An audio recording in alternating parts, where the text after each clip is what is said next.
appear in your book, and this is convincing to your God. So let me ask you a question: is that really fair? Do you? If he's Almighty, fine. then it should. He should lift me up. And lift you up. Okay. My issue here is that do you honestly believe that, assuming God exists, the creator of all the heavens and the earth, and the God of every single man, woman, and child of this generation, and all the previous generations, and all the generations to come, is going to reveal himself in a way that is unique to each and every one individual person, i.e. you? That every single one of us are going to have individual messages in our own individual books. Maybe not. Is that realistic? No, it isn't, but okay. Because you see, what I'm saying is that the answer that you need to come up with, bear in mind, I am going to extrapolate that for all of humanity, because God is not just your God, He is the God of all of humanity. So whatever you were expecting as proof, the same thing would have to be applicable to all of humanity as well. Otherwise, we end up in a situation where you are requesting a personal, direct proof of God, and I'm just basically trying to jump through a few hoops here. Is that if we expect that of everyone else, we then enter in this problem of, well, God said to me this, God said to you that, God said to him, and so on and so on. You see, God said to me that you need to, it said in my book actually, I didn't bring it with me today, but God actually wrote in my book that I was going to meet you today and you have to become Muslim. What are you going to do about that? Because you see, once you've entered into this idea that, okay, messages from God can just appear in my own personal writings, you can't really now negate my claim, can you? So you have to think a little bit wider than that. Okay, but then, let's see. Do you think that's fair, what I'm saying? Yeah. Yeah, okay. Okay, now we have the 6 centering of the Christ to our counting. So why did God choose to just send His message then on earth? Why not before? Wait. Now you're asking questions instead of answering my question. Yeah. So yeah. Okay. No. But I'm okay. No, so I just. No. I mean, Characters. No. Now that we are on individual signs, I mean, that wasn't actually a sign, wasn't it? Which one? The individual sign? No, the one where God sent down His message. Okay. Can I fine-tune your example? Because you started off very, very well, but I want to fine-tune your example.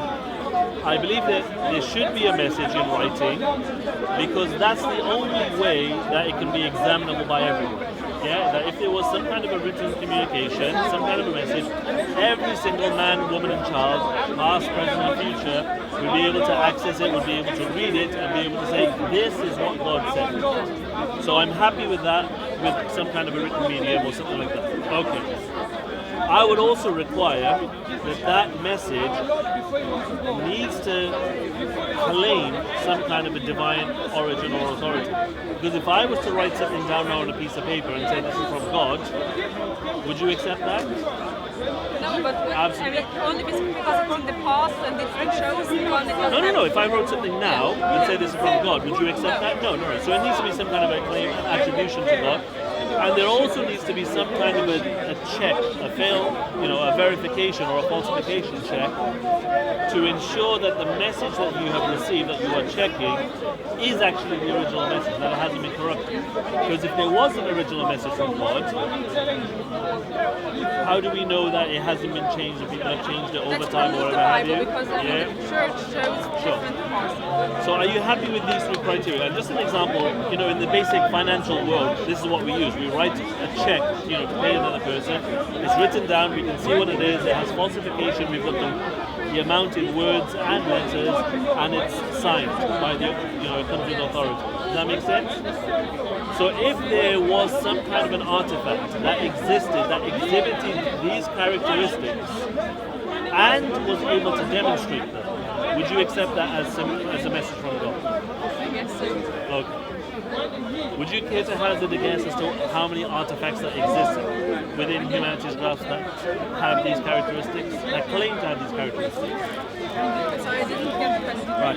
How many things, artifacts, do you believe exist in humanity possession today, right now, that just make the claim to have these characteristics? How many do you know? I know that the cross, the important pieces would be like the whole America, something like that. There are a lot of artifacts with No, with these three characteristics, a whole message claiming to be from God So with you a mean falsification test. Do you know of any? I know of one. There is only one. Should I tell you what that is? That is the Quran. So, Right, I'm going to come to that. Brilliant, right? You're going to say, right, where is the verification? Number one. what if they're blocked? Sorry? What if they're blocked? I mean, you can... No, okay. We'll come to all of these. We'll come to all of this. No problem. The only thing I know is Okay. God went back into this cave and came a couple of days out. Fine. No problem. The point is, let's forget the history. The Quran exists right here, right now. Okay? I don't want to talk about the history. Let's talk about right here, right now. Yeah? Happy with that? Let's talk about those three characteristics.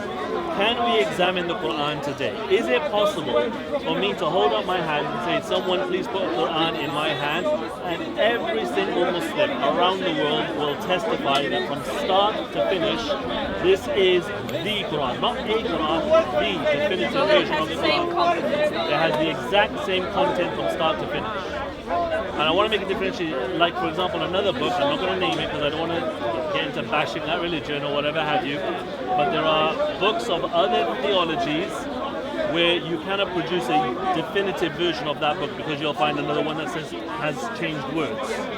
Whereas with the Quran, it is possible to produce one that every single Muslim around the world will agree start Then to you have finish. excellent bookmakers. Thank you. We do. But the point is, it's possible. So we have the message number one, now we can examine it. Number two, if you ever read through the Quran, you will see throughout that it is entirely the voice of God. It claims to be authority from God directly. It is entirely the speech of God. Okay? So that's number two sorted.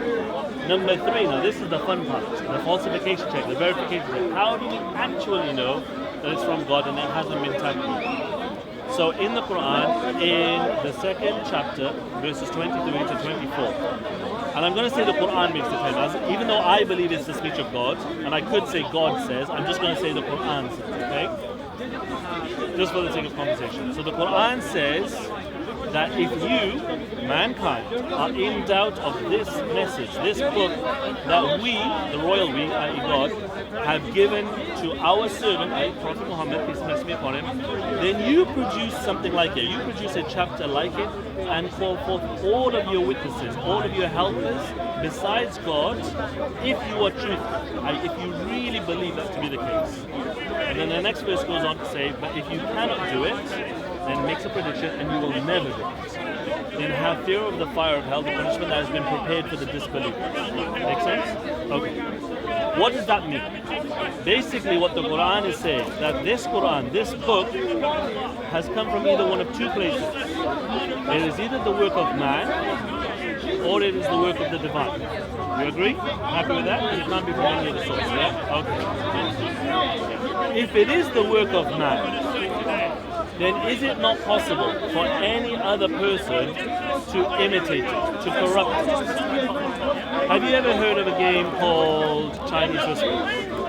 That's one, yeah, where you whisper and then at the end it comes something else. Okay. Does that always happen? I think so, yeah. Yeah, okay. So, number one, what is the objective of that game? It's to preserve the message, right? Yeah. Okay. So that's the objective. That's the objective, is to Yeah. preserve the Yeah, message. yeah. Okay. Number two is what language is the message in? Your native language? Yes. Native The language. one who starts it. The one that everyone is most comfortable with, right? It's in your native language. The message is short. Yeah. The message is simple. Yeah. The number of participants, players, is very small. Yeah, and the time period is short, few minutes maximum. Make sense? So these 6 characteristics, are they conducive to preserving the message or to destroying the message? They want to Preserve it. tape, yeah. Yeah, okay. And despite that, we always find the message is corrupted. Does that make sense? Okay, good. The Quran was revealed, I'm just going to give you a matter of fact, it was revealed 1400 years ago when Prophet Muhammad went into the cave and came out with the book. That's not what happened, but we'll just go with that for the time being, okay? The point is, thereafter, after his passing, within the span of 100 years, the Quran then spread from Arabia. It went east into China, then into And it southern didn't change, India. it was a longer period, it didn't It didn't change. Different languages, etc. It didn't change. It was uncorrupted. And my point is, naturally, you would expect. How is it being transmitted? Orally. And you would expect to see so many different variations, right? You would expect to see even someone making a mistake. Because you know when you said you have very good bookmakers, fine, very good. The point here is it's nothing to do with skill or intention. Because the aim of Chinese whispers, the intention is there to preserve the message, but human fallibility overrides. And now you have God who leads. And now, yeah, the point being that this message spread through literally hundreds of thousands of people in different civilizations, speaking different languages, over a period of decades. And up until this point now, 1400 years. And how many variations are there? Not one. There is only one version of the Quran, which is exactly what the Quran said. If you cannot do it, and you will never do it. You will never corrupt this message. You will never change it. You will never alter it. You will never, the Quran will never be in a situation where people cannot tell, was this the Quran? Was that the Quran? Was the wording this? Was the wording that? That is how we know, because there is only the one version, that this has to be the original message. And we know that it is impossible for humans to preserve a message. Therefore, we have to accept the Quran's claim, which it makes internally, that this message will be preserved because it is the word and speech of God, and it is upon God to protect it as a message for humanity. That's my point. So I now do believe that we have satisfied your criteria as to what would be proof of God. Okay? Unless you are able to come up with some kind of a rebuttal, which I'll tell you no one has done yet. I welcome the questions because I want you to actually, understand it and believe in it and read it with conviction to understand. But my point here is that right now, you have now been made aware of this artifact that conforms to these characteristics that essentially defies human ability to preserve a text beyond anyone's lifetime, any dynasty's lifetime. There have been no dynasties or anything like that have lasted 1400 years. Even the Muslim world, we are fighting each other, literally killing each other. Yet the entire world, Muslim world, is united on the exact same one text.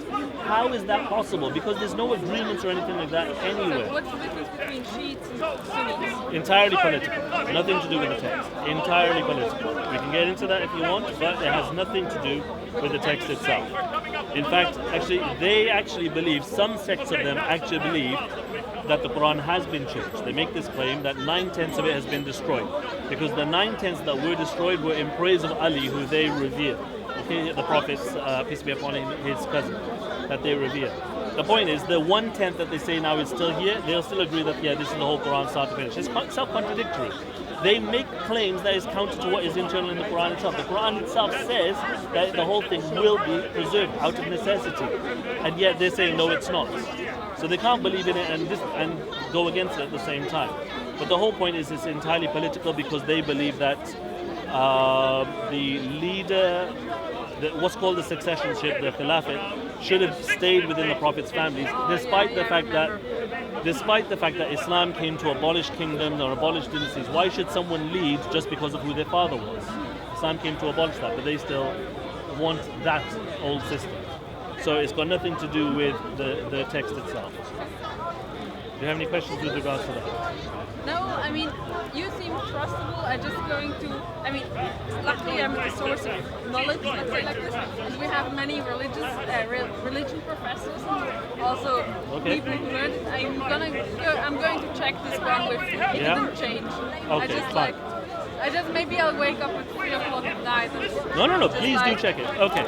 Whilst you're going to check it, let me also add some extra things, right? Let me add something because you will find an incident that took place which will then be used to confuse you, okay? And I want you to be aware of this, okay? All right. Are you ready? Let's see if it's going to take place. Sorry? Let's see if it's going to take place. Okay.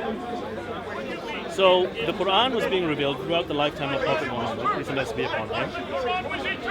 After he passed away, now the area that he was in was where? Oh God, I know it. I knew it. Arabia? Yeah, sorry. Arabia. Yeah. No, it isn't. Huh? There is no Arabia. Arabia, it was Arabia at the time. Even the Persian part? No. No, Arabia. It was in Arabia at the time. It was Arab. at least national areas, ethnicity. Yeah. Not There wasn't. There was. Okay, yeah. Okay, but yeah, the areas around were being fought over by the Romans and the Persians. Yeah. Okay, this is relevant because you need to understand the history. Okay. Now, the people at the time were tribal. They were nomadic. They kept themselves into things. So even though they all spoke Arabic as a basic language, they all developed their own particular dialects, their own particular phrases for certain things. As I'm sure you're from Switzerland, right? Yeah. So I'm sure you have the same there. We have, we have statements and things like that that are common to Wales, where I'm from, that people in London would not understand. That's the same. Even though we all speak English, there are certain things that just we would say it in a different way. Okay? So when the Quran was being revealed to people, it was revealed using the dialect of the people to whom it was being revealed to at the time. So even though the same verses would come down, they would come down with slightly different words on occasion, depending on the dialect. There are different words. There are. So for example, talking about someone's trousers, this is not what the Quran says. I'm not belittling it, but I'm just saying that to an English one, it would say, make sure you wear your trousers. To an American, make sure you wear your pants. Yeah. Literally exact same meaning, so, but literally it'll change the word according to what the people know. Okay, I'm simplifying it to a degree just to get you to understand it right here, right now. Okay. After Prophet Muhammad passed away, peace and blessings be upon him, then the Muslims went out to expand the areas. They took over the Roman areas and the Persian empires and whatever happened. Okay, and they started spreading the Quran. Which version of the Quran do you think they started to spread? I guess the one from the higher class, where they No, they spread the one that they knew, which was local to their own dialect. Like that, Yeah. So today, I would have spread the one that was in the Welsh with the Welsh words, and someone else would have spread the London version, whatever have you. Okay. So you had small variations in this regard spread across. Yeah. Okay. Now, all of these lands are now falling under Muslim rule. They're all Muslim rule. There is now peace. There is now freedom of travel, where people could not travel before. Okay. So what do you think people did? They started to travel. People from the Persian Empire wanted to go and see what the Roman Empire looked like, and vice versa. So people started to travel, and when they go to the different mosques, now what do you think they're hearing? They're hearing people reciting the Quran with different words. Yeah. And they're thinking, hold on, have you just changed the words? Because they didn't understand this dialect business, because they weren't proper Arabs. They were Persians, they were Romans, Byzantines. And they're thinking, you've changed the words, what's going on? And this started to cause a lot of fights, a lot of problems, okay? After Prophet Muhammad passed away, then there was the rule of Abu Bakr. Allah be pleased with him. That was for about 3 years. And then Umar, may Allah be pleased with him. That was for about 9 years. And then there was a person called Uthman. Okay, may Allah be pleased with him. At the time of Uthman, because these two guys were busy expanding the Muslim empire, it was at the time of Uthman, this problem started to grow. Okay, so the companions came to him and said, look, there's a problem here, we need to resolve it. The way that he resolved it was to produce a version of the Quran based on the Quraysh dialect. The Quraysh is the tribe from where Prophet Muhammad was from, because he said that this was the superior one, that this is the one that is the master one, essentially.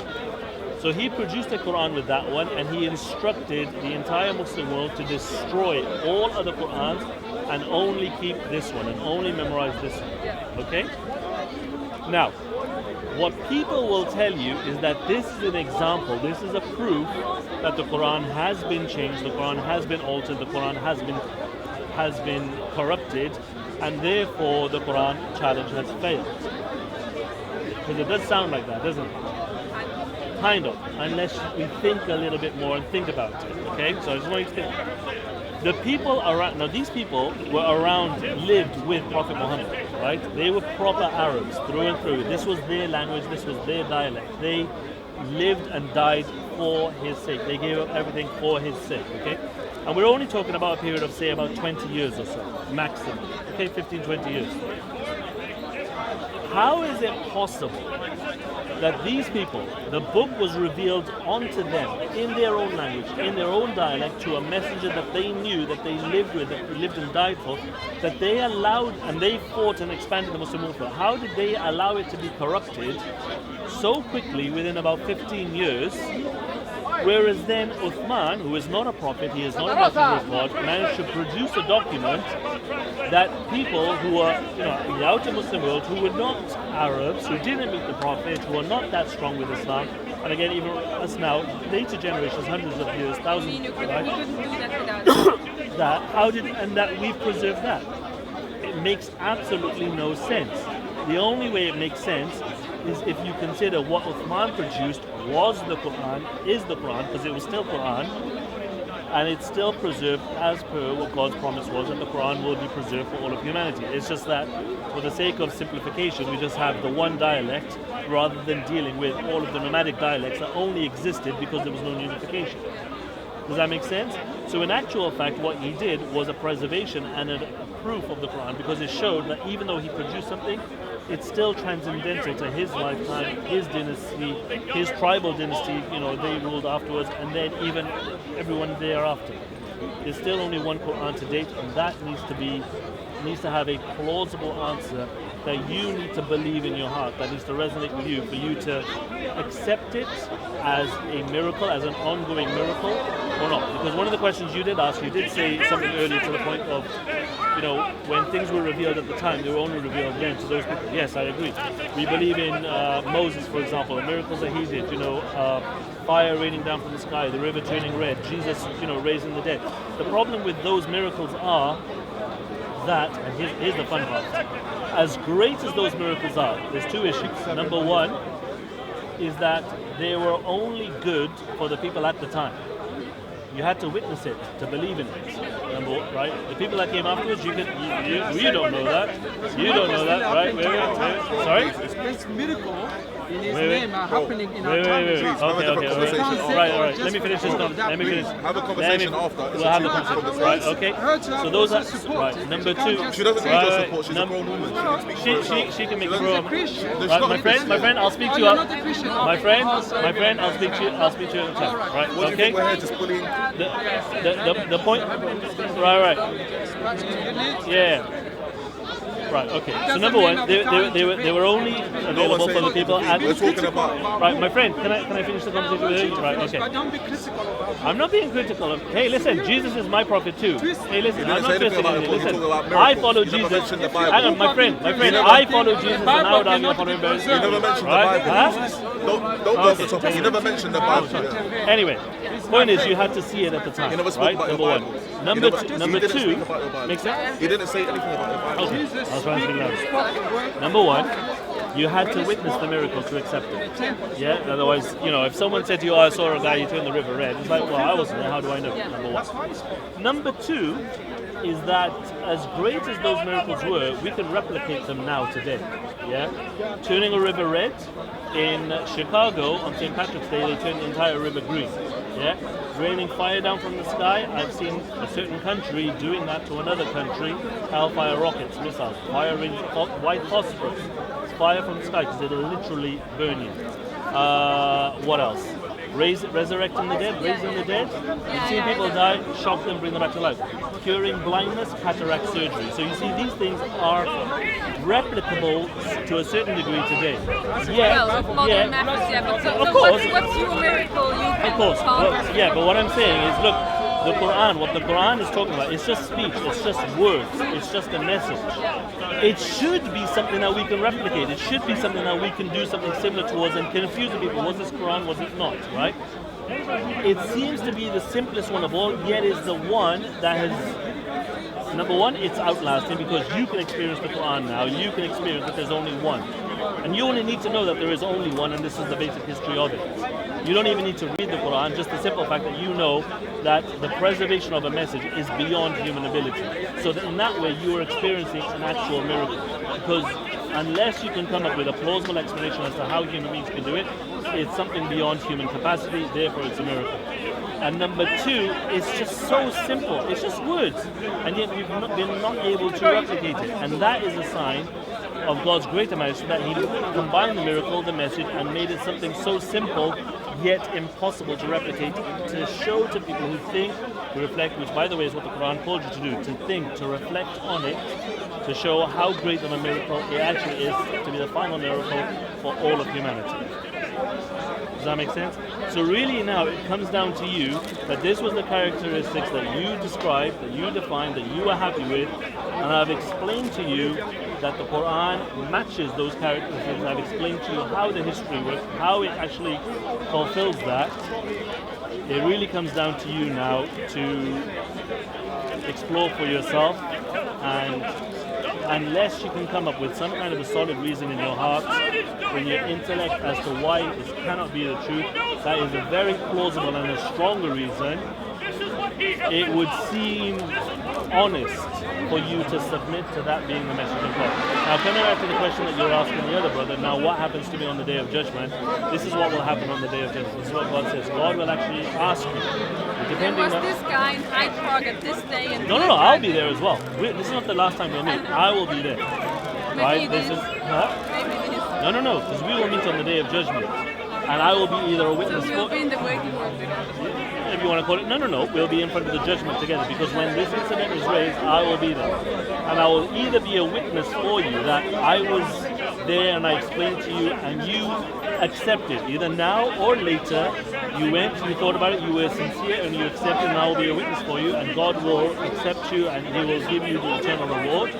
Or I will be the witness against you to say, I explained to you, you understood my explanation, you had nothing against it, you had every opportunity to ask me any questions, there was no doubts in your mind, you went away, but you then, for whatever reason, refused to take that further. That then becomes your problem, and for that you will be accountable, because God judges us for the choices that we make, and now the choice is entirely yours. Does that make sense? Okay. And as per what I'm saying, I am open to any questions you have. It doesn't matter how, what your question is, but anything. What if you are dead when I die? I will be there. You will be there. I will be. What if I die tomorrow? It's fine. So you No. will be there, here and there. We have to wait there. No. The day of judgment, right. So when you die in this world, you'll die. Now, I'm not going to be there at that point, unless you happen to die right now. Outside of coincidence, I'm not going to be there, okay? Right. On the day of resurrection, on the day of judgment itself, when it comes time for your judgment, God will bring me forth. And I will be there as a witness for you or against you. So I'll be there, because on that day, the entirety of humanity will be there. In God's court, everyone will be there. So don't worry about it. I will be there. And you will be there. See you again. Okay. But seriously, do you have any serious questions with regards to it? So I actually do want you to go away and think about this and I've already enough to think about now. Maybe now you've thrown one more question at me. I'm hoping I'm throwing answers at you rather than questions. Then you have like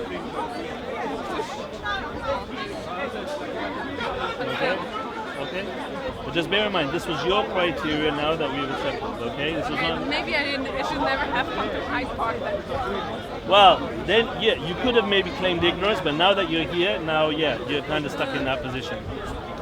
But think about it. If you did submit and accept, you'll have the greatest reward for eternity. And on that day, you'll be happy. I'll tell you something now. Because I know you were talking to the guys earlier that what if you lived a good life and you lived happy and things like that.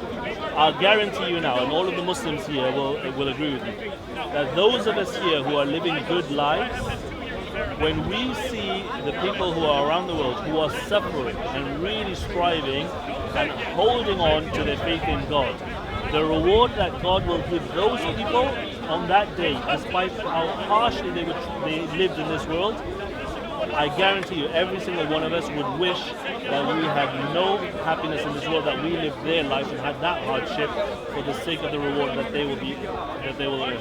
True? Yeah? Of course. I mean, we don't wish for hardship, but the point is, God will reward as per the level of your test and your faith. Those people went through serious difficulties. We had blessings, fine.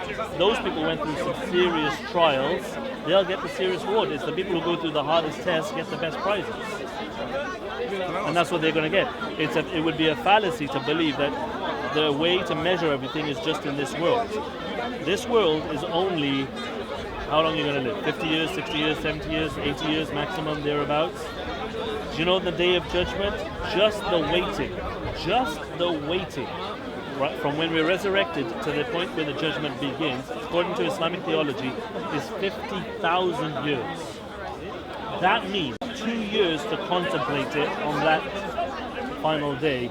What did I do on this day? Why didn't I come closer to God? Why was I wasting time? Why was I doing this? Why didn't I do more? Yada, yada, yada. We'll have a long time to think about it before the judgment itself begins. Can I ask you a question? After he's explained all of this, what are, in your thoughts, what are your objections or things that are preventing you to becoming a Muslim after the clear speech that my brother has given here? Is there anything that stands out to you in your heart that is pushing you back from accepting Islam? Yeah, it's Well, I think it's just because she wants to verify. I mean, is there anything that you find, aside from wanting to verify what I'm I saying? can't think of myself being religious. I Okay, just fine. can't. No, fine. So, what does that mean? How do you define being religious? Define that. Well, if you take it seriously, then you have to live after what is told in the Quran, I guess. You Yeah. have to do things, and you Fine. have to. I would have to admit that I was wrong till now, and I can't Okay, think of any. fine. You gave me point three. I Okay. mean, but still, I can't ever Right. think of that there's a God. Let me ask you a question. Do you think I sin? Sorry, Do you think I sin? I guess so. Everyone I does. do. Good. Everybody is a sinner. Everybody is a sinner. Even as Muslims, even the really, really practicing ones, we all sin. My desire for you is not for you to become the most perfect Muslim on day one. I'm not. No, I know you're saying you're not religious. My desire for you is literally only the smallest thing, is that you accept this message as being the verbatim message of God, therefore God exists if you have to submit to Him. That's the first step. You accept that there is a God, you accept that Prophet Muhammad, who came with the Quran, is the messenger of God, and at least start at that point, whether you pray or not. I'm not saying that you shouldn't pray, but I'm saying at least do the first step. And then maybe in time, you will, your faith, or what we call iman, it will grow, and your perception might change. Because believe it, you can't decide now. Listen, when I was young, I didn't think of myself as religious enough. Now, I can't think of myself as not praying. You will grow and mature as a person. Things change over time. Okay? You never know what might happen. So basically, never say never unless you're literally already setting yourself up to fall. If you're already saying, no, I'm never going to do it, because remember what I said in the beginning, intellectually you'll be satisfied, but you'll have an emotional rejection. This is now your emotional rejection. You have I'm no... sure we'll have to find the intellectual. Well, okay, fine. But right now you're doing exactly what I said you would do, which is to find an emotional rejection.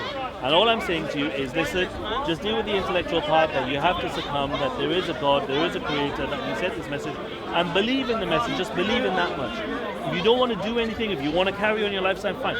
Carry on. Be a sinful Muslim, be a sinful believer in God, but at least be a believer in God first. And let the rest come later. Does that make sense? See that. Okay. Well, it's not we'll see. This is upon you. This is upon you, because I don't want this whole discussion to be for the sake of discussion because it was a fun time. I actually want this to be a meaningful discussion for you, because I spend a lot of time, explaining things to you very particularly, and I want you to go. I'm not going to chase you up. And at the end of the day, look, if you become Muslim or not, it's not going to benefit me, right?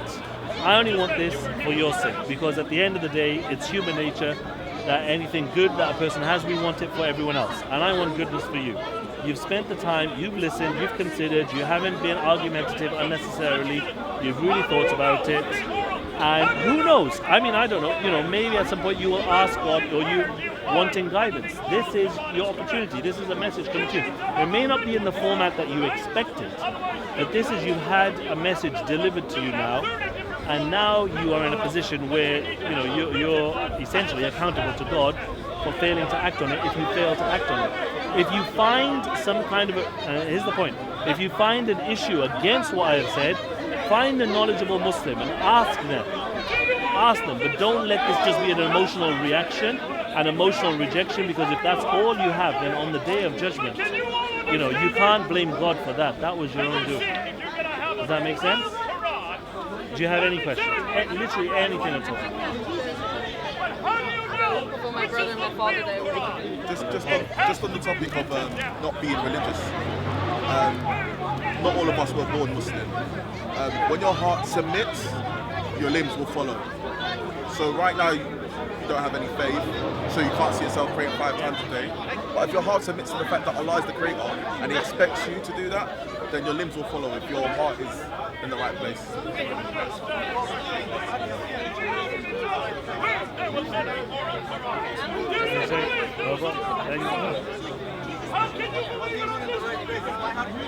Thank you.